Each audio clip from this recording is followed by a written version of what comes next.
The big question out there, can a low intervention birth happen in a hospital? Well, let me tell you about the time I almost shit my pants at work.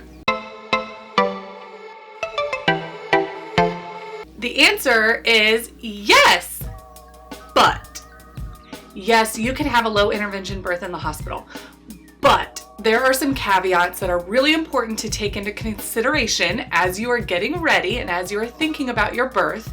So let me tell you my story and how I figured this out the hard way.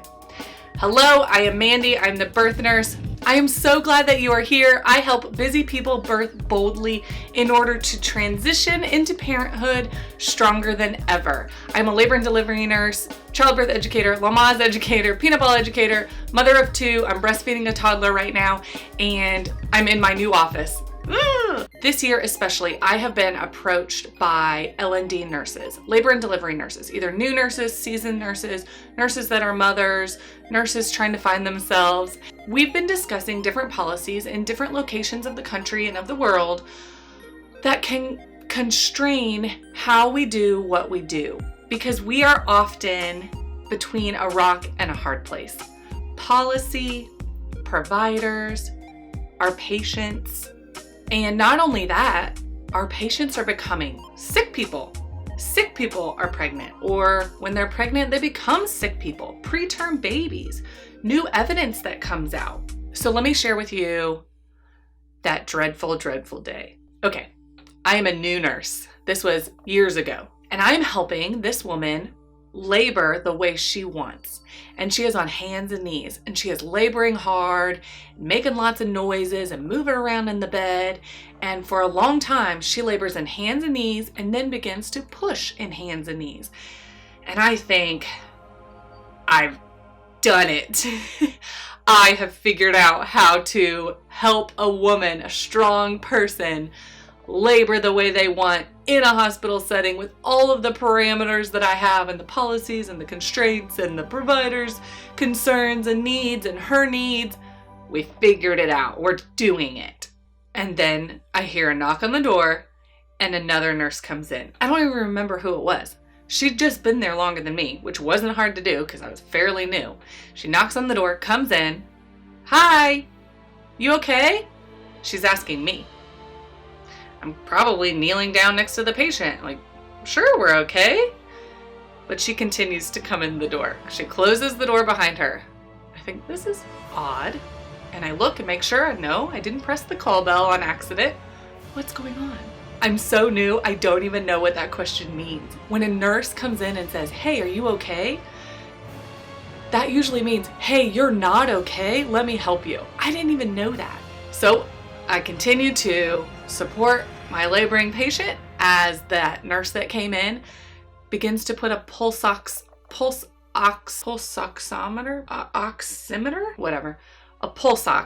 a probe onto the patient's finger to measure her pulse and the mother's heart rate.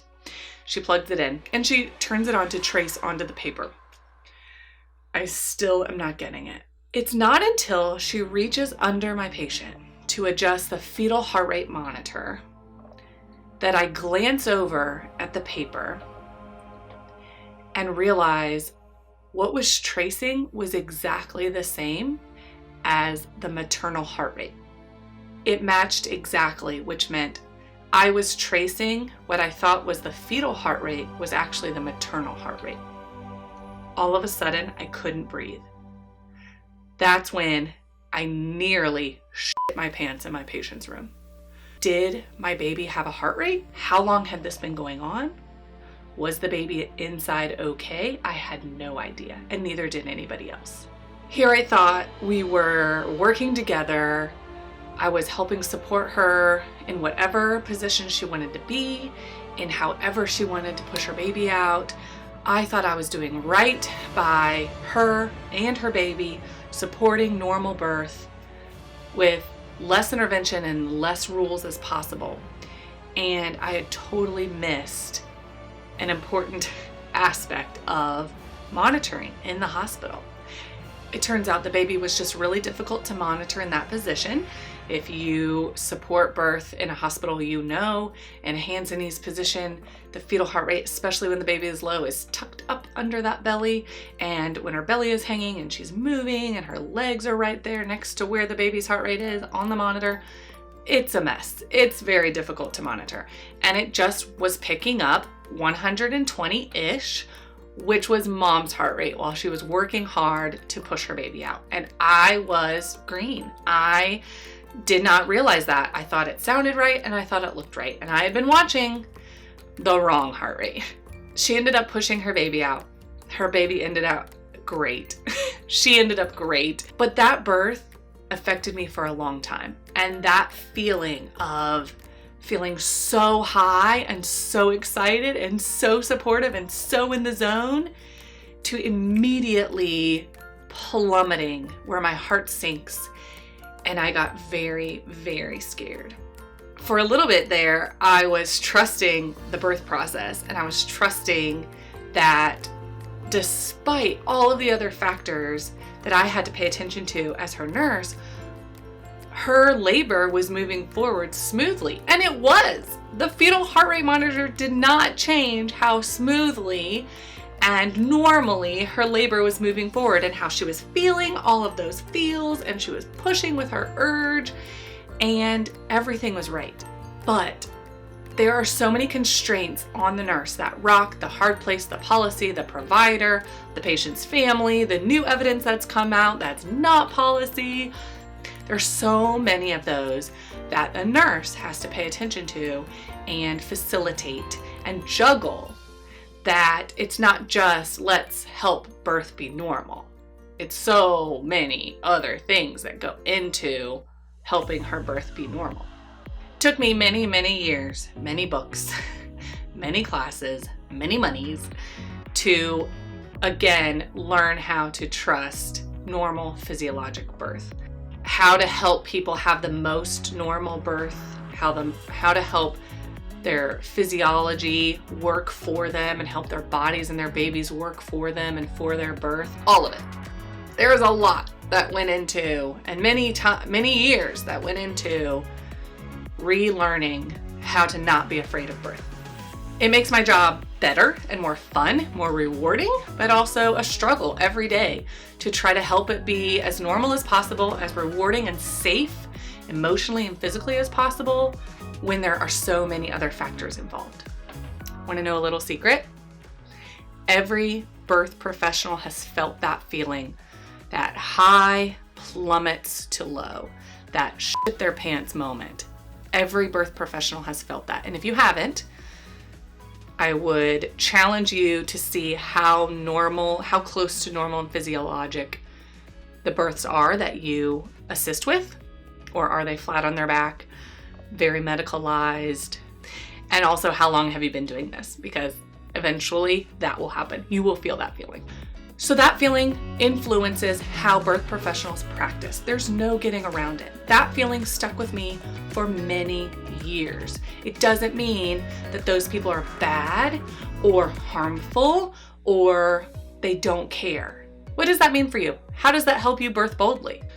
Well, first let's look at the numbers. Let's look at what birth professionals in the hospital see on a regular basis. And this is average, this isn't everywhere, but the numbers aren't super clear.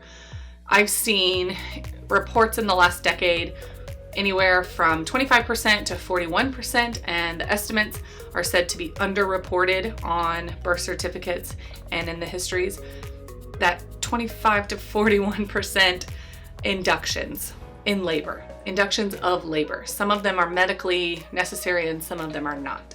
That does not account for the numbers of augmentation, labor augmentation. So that includes Pitocin and breaking water to continue labor, to further labor, to assist the labor progress. That's not considered an induction.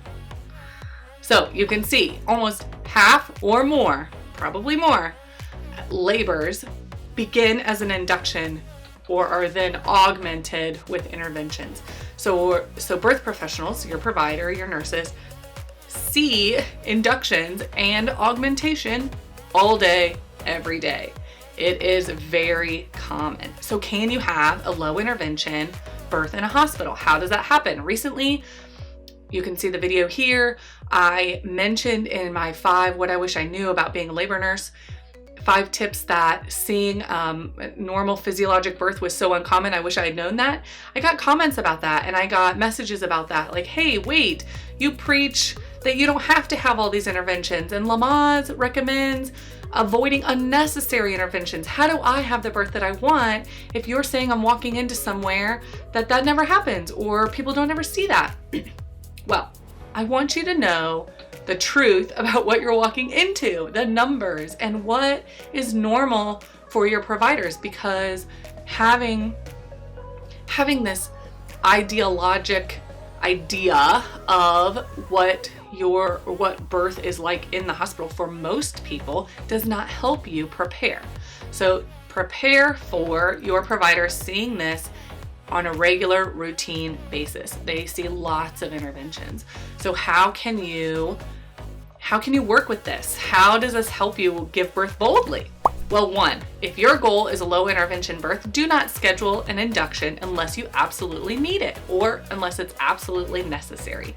You're walking into interventions at that point, more interventions. So if you want low intervention, wait to go into labor on your own unless you absolutely need to go in for an induction for a medical reason or for late due date or post dates. 2, stay out of the hospital until you absolutely need to be there. You may not be getting an induction, but if you're going to labor on your own, this is what ACOG recommends, American College of Gynecology. This is what Lamaze recommends.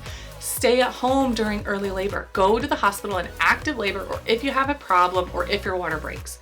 3, bring people with you that trust normal physiologic birth. Because as you can see from my story, that may not be your provider and your nurse, depending on where they are on that spectrum and where they are in their personal journey of understanding birth, feeling comfortable with it in the setting of a hospital. So to address the comments and the questions I was getting after the last video about, well, is it even possible if you see it all the time, and does anyone even do it anymore? Yes, it's totally possible, but you might be offered interventions that are maybe not necessarily necessary for life-saving. Just be aware. Be aware that it happens. Be aware that normal physiologic, low intervention, hands-off birth is not the norm. It's not the most common thing that hospitals see these days. So be aware of that and be ready to make confident decisions for yourself, to have that conversation with your provider and to help them be aware of your wishes very clearly. What's next is writing that birth plan and writing one that can be heard and understood. Click here next. That's my story on how to get your birth plan understood and followed. What's the most important part of planning for your birth so that you can feel confident in your team and your birth professionals that are in the hospital. Right there. Thanks for watching. I'll see you next week. Look at my little baby new fig. It's a fiddly fig. If you know how to keep them alive, let me know, because I already see some like moldy stuff on the dirt. Ooh. As you can see, I killed that one accidentally.